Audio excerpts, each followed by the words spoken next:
রাজশাহী জেলায় আমরা এখন চলে আসছি রাজশাহী দ্বার প্রান্তে। এটি দেখতে পাচ্ছেন কি পরিষ্কার নিট অ্যান্ড ক্লিন রোডগুলো দেখলেই মনে চায় শান্তিতে এখানে কথা নিয়ে ঘুমিয়ে পড়ি কিংবা শুয়ে পড়ি।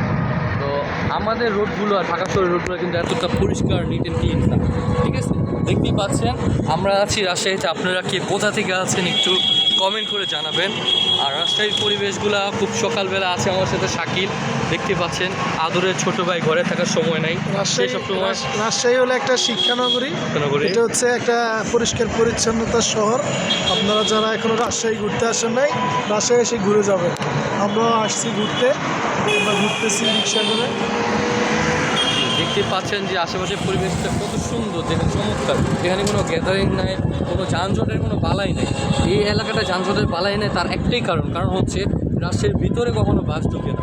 বাসগুলো সবসময় তাদের একেবারে টার্মিনাল আছে, ওই টার্মিনাল পর্যন্তই তাদের সীমাবদ্ধ। আর আমরা যেহেতু এখন এখানে আসছি, আমরা ঘুরবো, সারাক্ষণ এনজয় করব। তো আপনারা আমাদের সাথে থাকবেন আর দেখতে থাকুন রাজশাহী জায়গাগুলো, পরিবেশগুলো।